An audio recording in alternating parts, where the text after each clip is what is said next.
நீட்டு மட்டும் தான் உலகமா?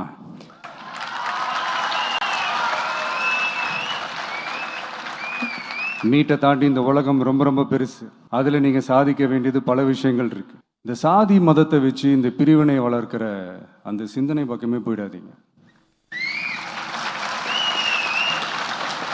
அந்த சிந்தனை உங்களையோ இல்லை உங்கள் மைண்டையோ டிஸ்டர்ப் பண்ணுற அளவுக்கு அதை அலோவ் பண்ணவே பண்ணாதீங்க.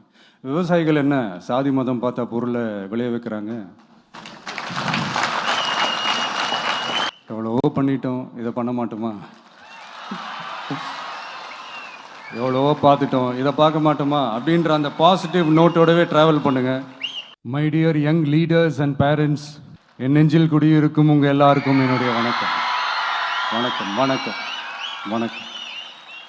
S, young leaders and parents எல்லாரும் எப்படி இருக்கீங்க? உங்கள் எல்லாரையும் சந்தித்ததில் மிக்க மிக்க மகிழ்ச்சி. Thank you thank you. Love you too.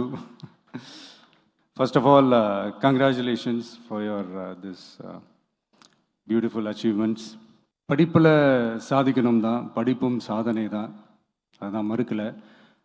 But அதுக்காக பர்டிகுலராக ஒரே ஒரு படிப்பில் மட்டும் நம்ம அச்சீவ் பண்ணியே ஆகணும் அப்படின்னு நினைக்கிறது ஒன்றும் சாதனை கிடையாது.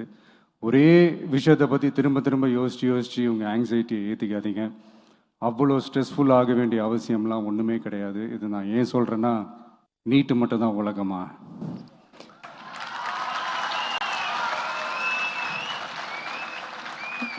நீட்டை தாண்டி இந்த உலகம் ரொம்ப ரொம்ப பெருசு. அதில் நீங்கள் சாதிக்க வேண்டியது பல விஷயங்கள் இருக்குது. அதனால் இப்போவே உங்கள் மைண்டை ரொம்ப ஸ்ட்ராங்காக வச்சுக்கோங்க, டெமோக்ராட்டிக்காக வச்சுக்க கற்றுக்கோங்க. ஏன்னா டெமோக்ரஸின்னு ஒன்று இருந்தால் தான் இந்த உலகமும் சரி, இந்த உலகத்தில் இருக்கிற எல்லா ஃபீல்டும் சரி, ஒரு ஃப்ரீடமாக இருக்க முடியும். அது மட்டும் இல்லை, ஒரு முறையான ஒரு டெமோக்ரஸி இருந்தாலே போதும், எல்லாருக்கும் எல்லாமும் ஈக்குவலாக கிடைக்கும். அதனுடைய ஃபஸ்ட்டு ஸ்டெப்பாக உங்கள் வீட்டில் இருக்கிற எல்லாருக்கிட்டையும் சொல்லுங்கள், அவங்கவுங்களுடைய ஜனநாயக கடமையை ஒழுங்காக செய்ய சொல்லுங்கள்.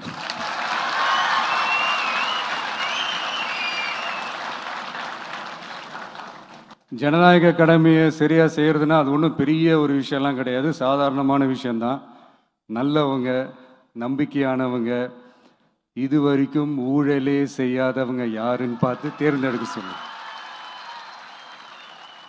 அவ்வளோதான், ஆஸ் சிம்பிள் அஸ் தட். அதுதான் அந்த கடமை. நான் ஒரு 2 years பேக் இதே ஸ்டூடெண்ட்ஸ் ஃபங்க்ஷனில் நான் சொல்லியிருந்தேன், இந்த காசு கொடுத்து ஓட்டு வாங்கி ஜெயிச்சிடலாம்னு நினைக்கிறாங்க இல்லையா, அவங்கள அந்த கல்ச்சரே யாரும் என்கரேஜ் பண்ணாதீங்க, யாரும் காசு வாங்காதீங்க, உங்கள் பேரண்ட்ஸ்கிட்டையும் எடுத்து சொல்லுங்கன்னு நான் சொல்லியிருந்தேன். அதை அப்படியே ஃபாலோ பண்ணுங்கள். ஆனால் நீங்கள் வேணால் பாருங்கள், அடுத்த வருஷம் என்ன நடக்க போகுதுன்னு. வண்டி வண்டியாக கொண்டாந்து கொட்ட போகிறாங்க. அது அத்தனையும் உங்ககிட்ட இருந்து கொள்ளையடிச்ச பணம் தான். என்ன பண்ண போறீங்க? என்ன பண்ணணும்னு உங்களுக்கு கரெக்டாக தெரியும். அது நான் சொல்லி தான் புரிய வைக்கணும்னு ஒன்றும் அவசியம் இல்லை. அண்ட் மை டியர் பேரண்ட்ஸ், உங்ககிட்ட ஒரு சின்ன ரிக்வெஸ்ட். உங்கள் குழந்தைங்களோட விஷயத்தில் எதுவும் ஃபோர்ஸ் பண்ணாதீங்க, ப்ரெஷர் போடாதீங்க, எதுவும் இம்போஸ் பண்ணாதீங்க. ஃபர்ஸ்ட் ஆஃப் ஆல் அவங்களுக்கு என்ன பிடிச்சிருக்குன்றதை தெரிஞ்சுக்கிட்டு அதுக்கு ஏற்ற மாதிரி வழி நடத்துங்க. நான் டெஃபினட்டாக சொல்கிறேன், எத்தனை தடைகள் வந்தாலும் அவங்கவுங்களுக்கு பிடிச்ச விஷயத்தில், அவங்கவுங்களுக்கு பிடிச்ச துறையில் அவங்க கண்டிப்பாக சாதிச்சு காட்டுவாங்க.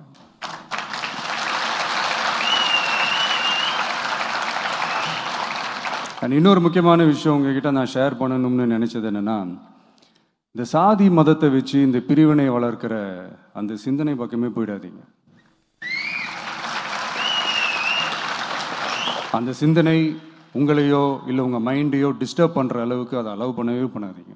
விவசாயிகள் என்ன சாதி மதம் பார்த்தா பொருளை விளைய வைக்கிறாங்க? தொழிலாளர்கள் என்ன சாதி மதம் பார்த்தா பொருளை உற்பத்தியில் ஈடுபடுறாங்க? இவ்வளோ ஏன் இயற்கை அம்சங்களான வெயில் மழையில் சாதி இருக்கா, மதம் இருக்கா?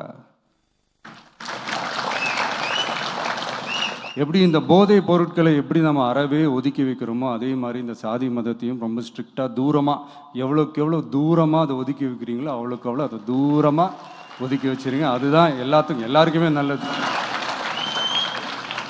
ஏன்னா இப்போ ரீசெண்ட் டைமில் பார்த்தீங்கன்னா, தந்தை பெரியார் அவர்களுக்கே சாதி சாயம் பூச ட்ரை பண்ணுறாங்க.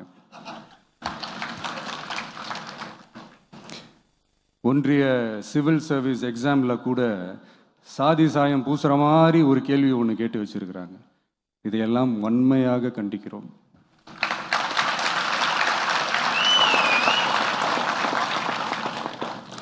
இந்த உலகத்தில் எது சரி எது தவறு அப்படின்றத அனலைஸ் பண்ணி பார்த்தாலே போதும். ஒரு குழப்பம் இல்லாத ஒரு தெளிவான ஒரு வாழ்க்கையை ஒன்று வாழலாம். எதுக்கும் ரொம்ப எமோஷ்னலாக ஆகாதீங்க, அவ்வளோ வருத்தலாம் இல்லை. டெக்னிக்கல் அண்ட் சயின்டிஃபிக் அப்ரோச்சோடவே திங்க் பண்ணுங்கள். ஏன்னா வரப்போகிற இயர்ஸில் ஆல்ரெடி வந்துட்ட இந்த ஏஐ ஆர்டிஃபிஷியல் இன்டெலிஜென்ஸ் உலகத்தை எதிர்கொள்கிறதுக்கு அதுதான் ஒரே வழி. Sky is vast and wide and you have strong wings. So feel free to fly like a bird with courage, conviction and confidence.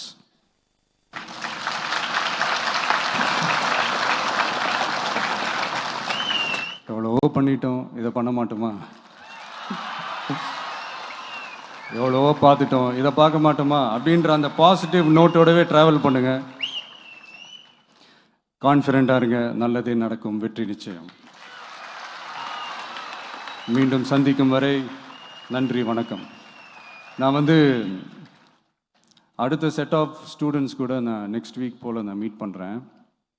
So அவங்களுக்கும் சேர்த்து இன்றைக்கி நான் பேசினதாகவே இருக்கட்டும். ஏன்னா ஒவ்வொரு வாட்டி இந்த மாதிரி நான் அட்வைஸ் பண்ணிகிட்டு இருந்தேன்னா நல்லா இருக்காது, உங்களுக்கும் போர் அடிச்சிடும்.